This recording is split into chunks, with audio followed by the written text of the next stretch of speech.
právě těchto vozů, které teď tam jsou, můžeme vidět palbu na ta okna, které se ještě tedy máte to volný, hoši!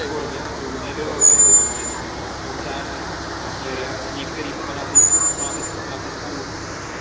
se nehodlali že město kapituluje.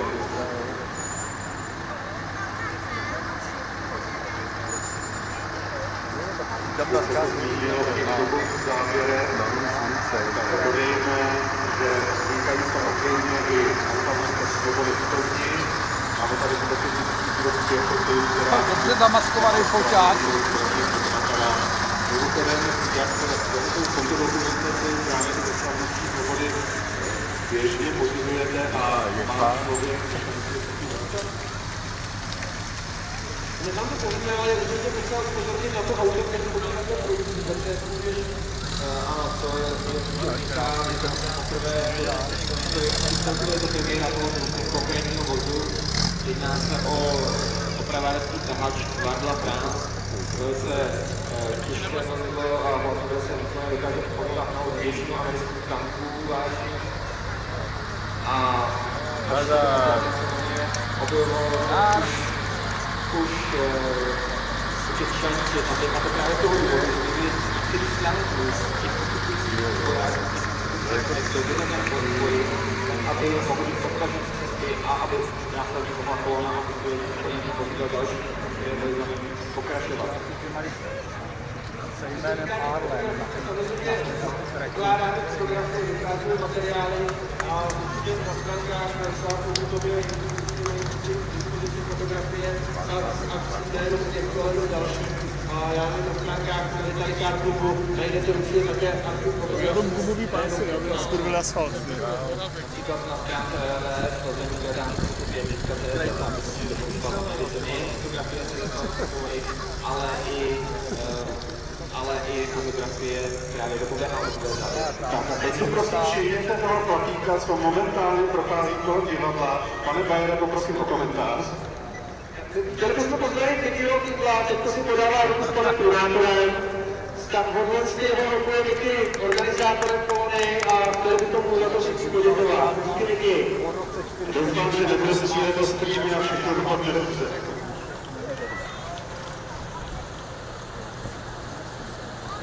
Tak, můžeme prosím komentovat další průběh události. Transceiver má. Podporovat vlajkaře s těmi základními vlajkami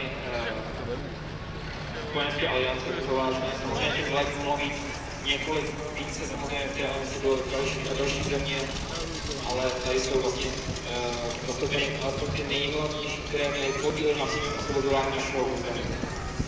Čili americká, britská, franská, belgická.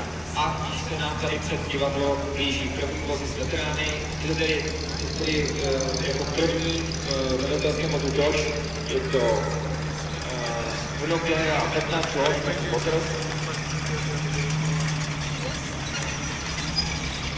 A za ním je to ve vozu Chief, je to Sim, toto Stanobla, Charles ten je uniformně americké národní pěchoty.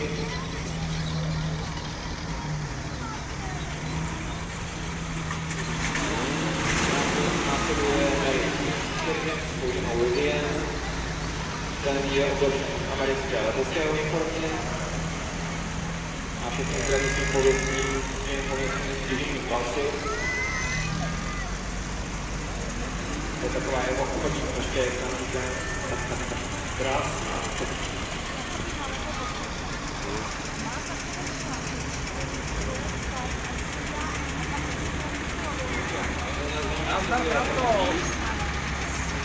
A následně jeden dvojiste, ve kterém mluvím naším Blankem. Tam dostal i 12 letošních monstrů, protože bude navíjet na všechny plakáty, podobně, které musí vidět. Například tyto dva muži jsou již od druhé války,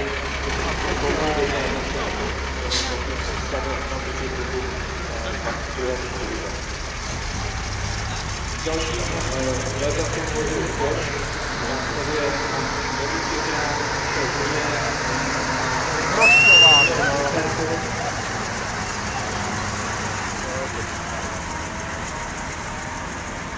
jede opět americký veterán Mason.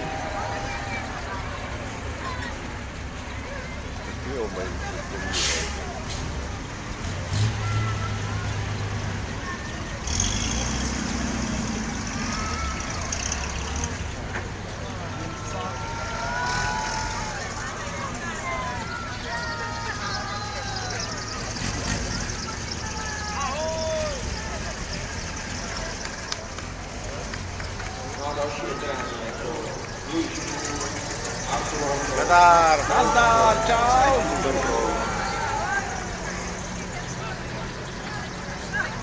můžeme vidět i vlajku o Trevor 17. švédského praporu. To je Srdečně vítáme americké a belgické veterány a škotlé právě.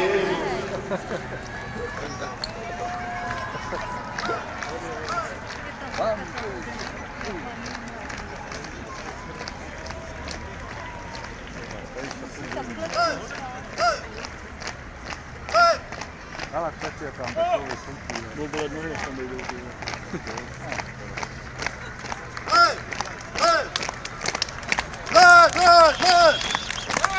Bravo!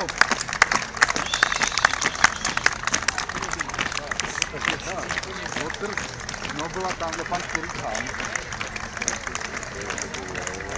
To pak slyší na Facebooku. Zavozili a belgické veterány.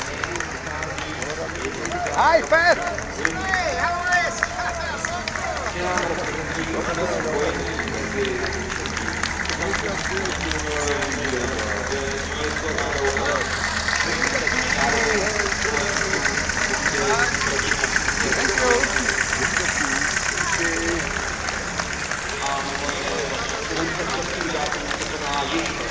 Hello, Mr. Kirkham!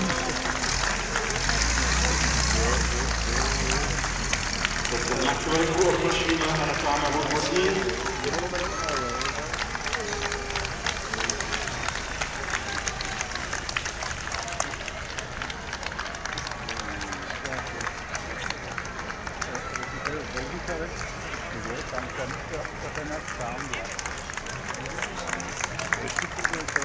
Budeme pokračovat. Ostatní vydáky jedou na vozidla, který samozřejmě následně nejde ještě přestupenský četní na motocyklu. Opět zastupuje i ty další předpoklady, protože do potkání protekráti zapojuje i členové předsednictva. Tak tady následují vozidla bezpečné výroby, jelikož reprezentují československou samostatnou obrněnou brigádu. Jednotku našeho zahraničního západního odboje formováno ve Velké Británii a z toho důvodu je zvláště vybavena anglickými vozidly. A tato jednotka bojovala v roce 1945 u francouzského města Bengel. Že dáme si další, ale ještě do samotného konce války, ale malou skupinou lidí, které vyslala na místech, aby se to symbolicky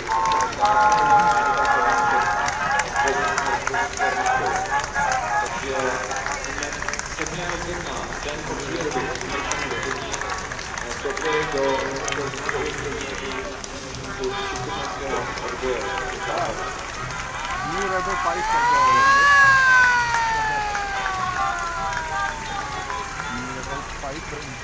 samozřejmě díky tomu rozšířil informace, že nás to informuje krajské výroby, jsou takzvané známé kategorie, mimo jiné tam vidíte modrou variantu, protože mají na sobě nějaký důvod, které podíl na počátku prstama sklu, které měla být informované na základě modrého prstna.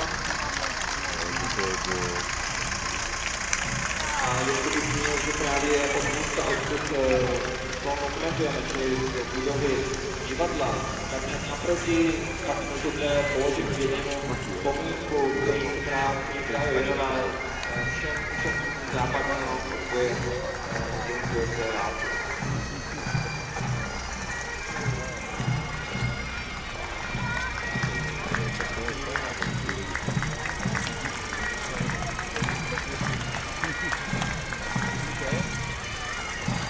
Na těch vozidlech, když počítáte markingu, je to opět trošku jiný zelené barvy, jelikož je podle britské armády a především se snažili si vojáci odlišit a proto mají nebo na čelní sled znak brigády, který je voden a tak jsou i vojáci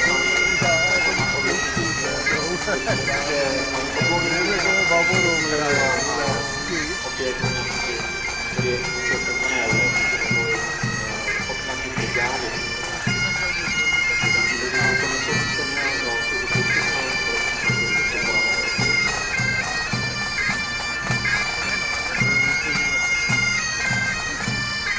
Pane Bajere,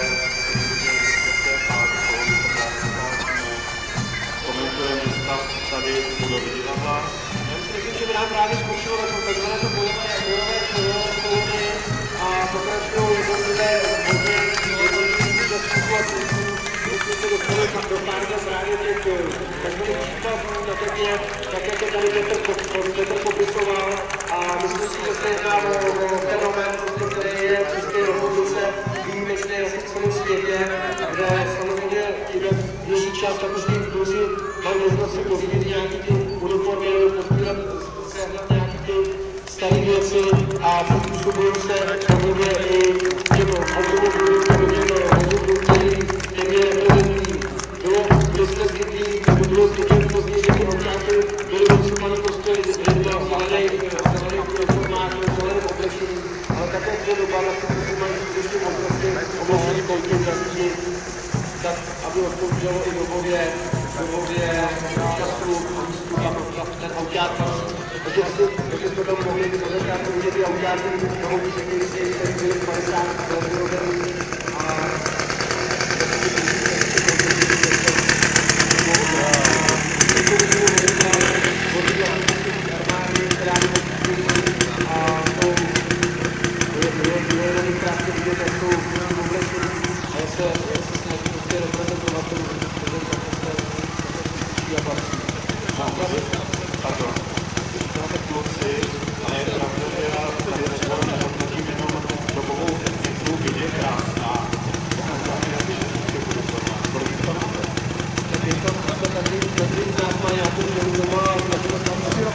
to kolo a to je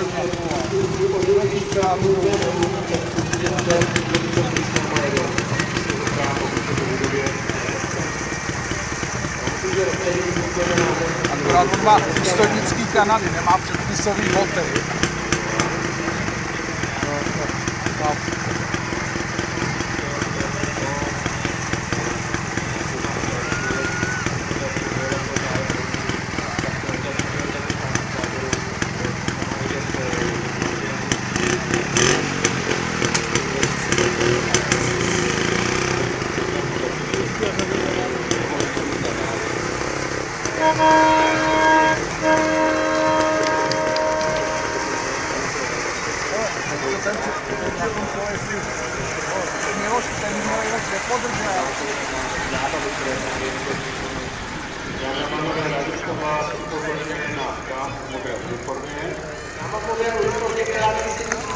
Nároši, ahoj!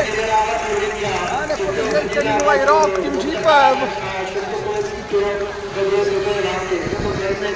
Tak to bylo vohody, jak ho mělo podržel.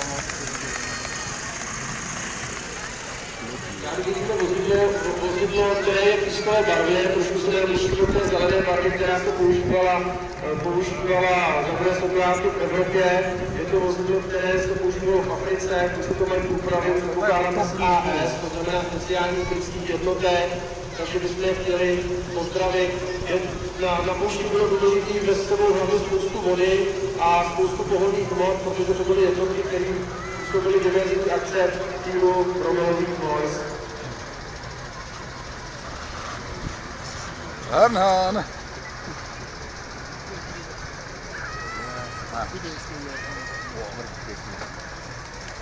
Jinak kolona jako taková, když vznikala myšlenka nebo tradice kolony od 90. let nebo 90. roku, tak účelem bylo připomenout události, tady jednu velmi, který se tady udály, ale současně ta myšlenka té kolony jako takový je o tom, že ty Čechoslováci nebo my Češi jsme zmínili právě v tom campingu a právě v tom synonymu toho slova žít. Ahoj, Jaro! A je potřeba si uvědomit, že to s tím reprezentuje Zavolám ti pak! svobodě, reprezentují tím nějaký svůj osobní názor na věc a na slovo svoboda jako taková. Takže proto do té kolony ty zadní části, anebo jednotlivě i tady rukama, které mají válečný auta, tak se prohledají i vozidla na 50 let, které jsou byly z M38 nebo byly z M38 A1, nějaký vozidla a podobně, kdy tu kolonu v té letní polovině vyzavíráme. Ahoj, Martina! 1975 a je to hlavně proto, protože není možný, abychom ty kluky, kteří v těch autácích jezdili za hluboký totality a neměli na ty auta, nebo prostě celý život použili do toho autáku, tak proto vyjadřují jako přítomnost té koloně a soucítí se právě tou bílou hvězdou, která symbolizuje míru svobody nebo slovo svoboda pro nás. Někdo může možná propadat na hlavnému jezdů, kdy ta kolona je vlastně stejná. Jak to není vás průběhu do dnešní podoby?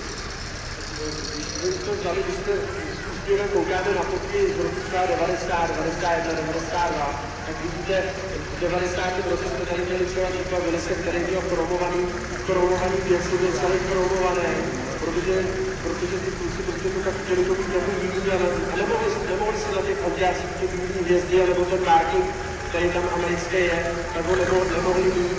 Takže to byla nedá směs vozidel, který to udržovali ve stavu provozu schopný, skáněli se na to všemožným způsobem díly.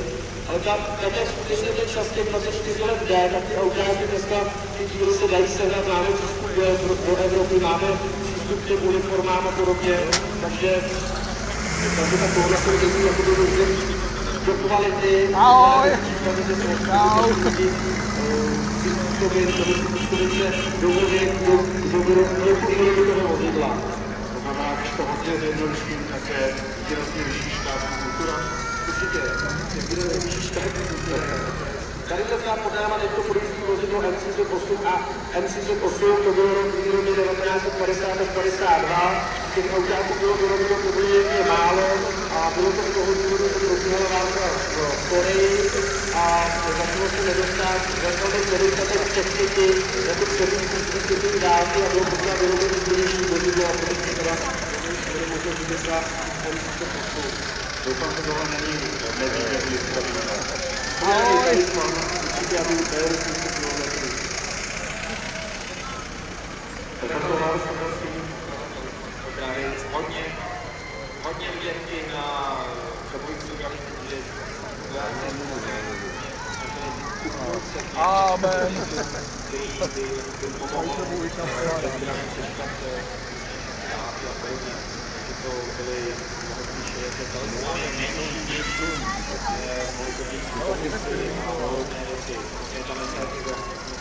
Ahoj, Ivet. A tady vždycky je dokonce právě naplno propuknout ty oslavy, protože právě zde pro většinu vojáků, kteří si vzdělali, a ta skončila. Se uvidíme. My se konečně vidíme osobně. No. Počkej, já si taky aspoň vyfotím. Díkes. Ahoj, Honzo. Divadle pod na balkoně jde do DC51, to znamená varianta bez navijáků, za ní jde do DC52 s navijákem, za ní jde do, který má 3 nápravy, do DC63, takže můžete slyšet různých modifikací těch jednotlivých vozidel. Tolik WC za sebou, to občas hodně WC.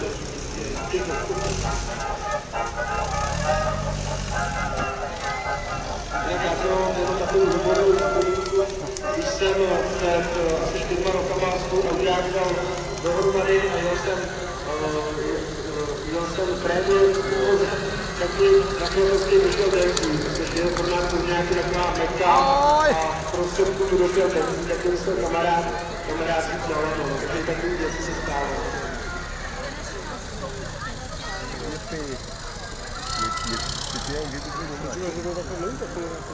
Náma vidíme vozidlo GMC, což je nápravový nákladní automobil, dělal se vlastně různých modifikací s pevnou formou, se sklápičkou, nástavky na to byly, jezáby a podobně. Vozidlo se převážně používalo v přepravě vojáků, nebo určitě možná znát Tempo Express. To znamená, tíha těchto vozidel dneska zásobování celé armády nebo celou tu logistické zabezpečení. Většinou to byly vojáci Černoši a byla to strašná zima a bez nich by se nedala ta žíznivost armády uživit, protože bez nich by se žádná ofenzíva nedokázala udělat. Tak, jestli to dobře slyšel, tak teď nás někdo bez volávání trubku nebude nám konkurovat, tak schválně, jestli k tomu dojde i tu budovy divadla.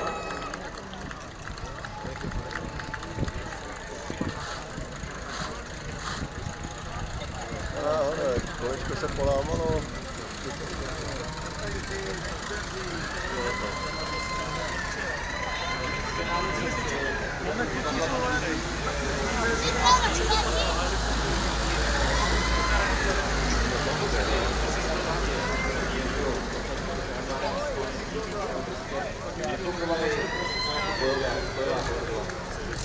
Využívané vojenské policie a nebo vojáci,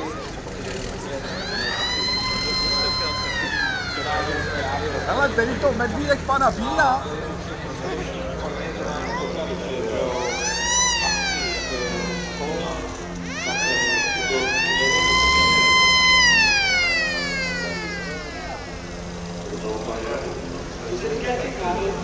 Bez nich je třeba že ta kolona, která jede, samozřejmě třeba řekněme kolony na té kolony, tak my jsme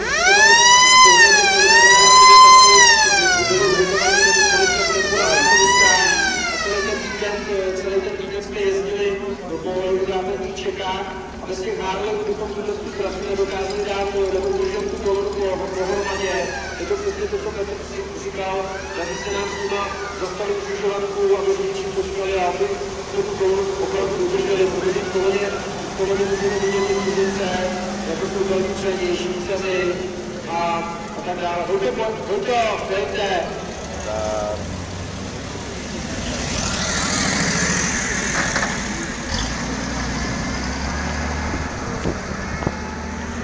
Ahoj! Nazdar, námořníku!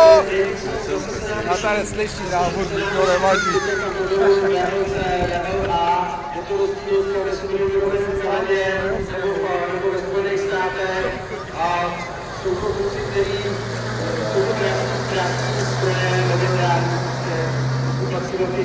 Zároveň vidíme přibližně trošku, prosím vás, ta večka je výjimečná v tom, že to je večka pana Milana Pouhýho, dlouhý rok jsme říkali, byl zakladatelem nebo kamarádem zakladatelem tradice a trošku řídí jeho syn Martin Dlouhý, takže Martin je zdravitelně a posíláme do toho koukrat tátovi. To je tedy ta štěstka. Jo, to je přesně ta štěstka, to se teď nám ukáže, jak to jezdí. máme do dnešního Utkana, později si to zase následují různý typy, modely nebo vybavení jednotlivých zdrojů. Tady si dokážu dovolit upozornit na své vozidlo, které ověří do různých vybavení dětky, když polovina je moje, takže určitě zdravím. A mám tady signál vyslat v České televizi, aby si naskočila. Tak evidentně Rudolf Majer se tady prezentuje i jako kulturní otec. Zdravím Huránka, Teresko, Verunku, Lucinku. Můžeme přivítat podleskem. Jinak vidíme vozidlo Diesel, dva kusy této techniky. Toto zase unikátní stroje, na kterých příklad byli jsme v Holandii a nikdo těchto strojů na pláži nestačí, protože se potřebuje, takže to máme to do toho kusku vozí a Diesel, když po pláži jede, tak úplně letí. A je tam velmi náročná za upravené techniky pásové, protože zrovna tady Michal pod náma takový problém s pásama museli vyřešit speciální věci pásy sežnou, protože nechtěli dělat repliku na tu gumovou repliku. Vzadu vidíme Bosch. Já bych chtěl taky velmi pozdravit tady divadle.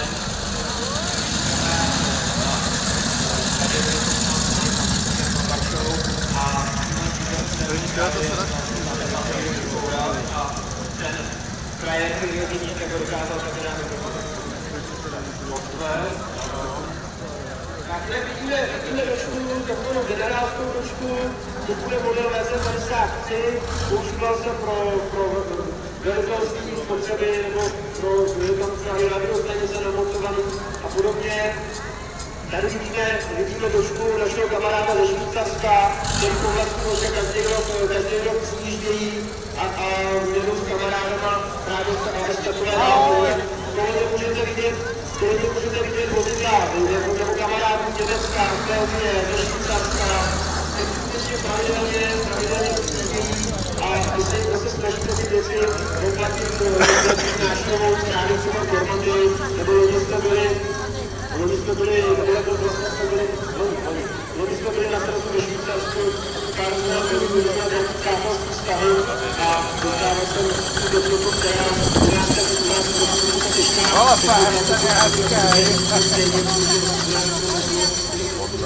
Tady bych si dovolil upozornit na příklad Drávo paní Bohatové, což je dřív, který vlastní od roku 1953, my se na to nebudou zlobit, a jezdili s ním na dovolenou do Jugoslávie, takže jenom abyste si dokázali udělat představu, dneska řídí Honza krásných médií. Je to typický model nebo typický příslušník fenoménu Jeepa. Tak, kdo ví, kdo budou mít cíl tentokrát? Tady můžeme vidět sanitku VZ54, kterou si měli na začátku kolony ve variantě asi radiobus, mám takový pocit, že to byl, tak tady úplně tu samou trošku můžete vidět ve variantě sanitního vozidla a takže zase spousta různých typů nebo modelů jednotlivých vozů. Jinak co se týká, tady máme kamaráda ze Slovenska například, který za náma přijel, skutečně celý Evropě a je dostupný, že na ty 70. výročí je skutečně se na to těšit a že to bude stát za to. Zároveň vidíte nákladní vozidlo Renault, to je vozidlo, které se používalo v 60. letech, například ve válce ve Vietnamu a řídí ho kamarád Oliver a Oliver je teda Němec. Každý je dneska zaráží na svou nebo různých vozidel, včetně číslů a tak dále, ale nejradši má tohle. Tady vidíme dočku VC54, což je vozidlo, které se používalo ve válce v Koreji a ve Vietnamu. Zase generálskou dočku. A zase pokračují ty klasika.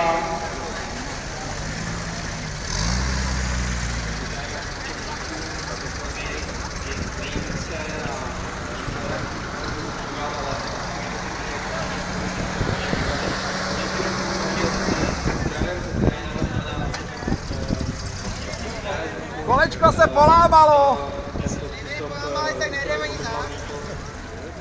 Ano, upozorňuji na šedivý, který jde nebo něco námořnictva. Ta traverza ve středu napomíná na nárazníku, použila předcházání. Ano, ještě je to.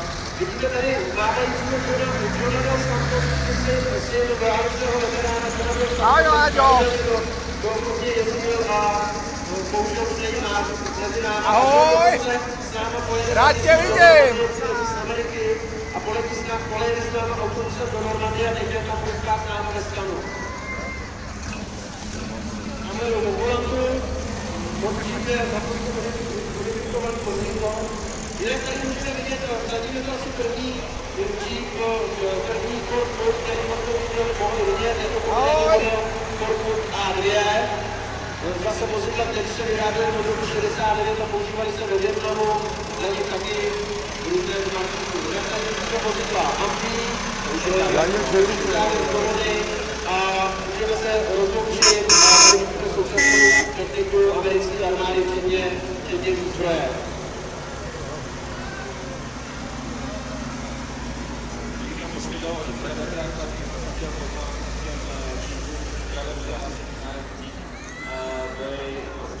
Byla to vlastně polní úprava, kterou si vojáci vytvořili proto, aby se chránili proti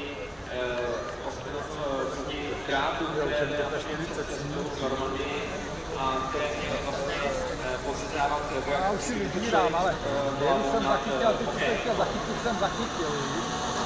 Takovéhle polní úpravy byly velmi jiné a protože v té doby si to může povšimnout, že ta technika standardně, která je standardně holá, je doplněna do věcí, je tam vlastně navařeno a ta častá podoba těch vozidel, které jste viděli, tak je dělána a rekonstruována podle reálných předloh, podle takových fotografů. Děkuji za komentář, dámy a pánové, myslím si, že je velký pokles, si zaslouží oba dva pánové, Rudolf Mayer a Ecel Kollár, kteří jednak tu kolonu vyšperkovali historickými souvislostmi a stejně jako další důležitými informacemi na adresu celé kolony a veškerých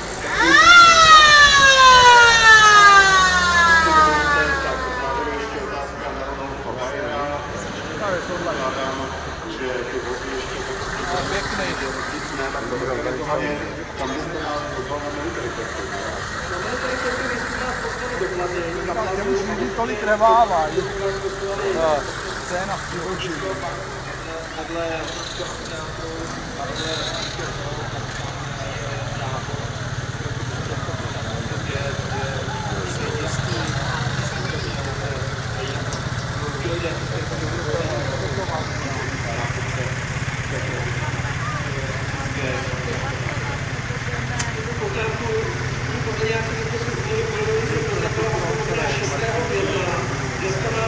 Dneska máme 4.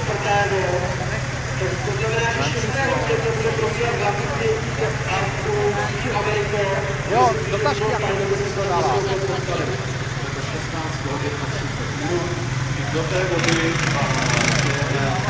příjemný pozdní náhodnosti. Máme se to trocha rozprchne.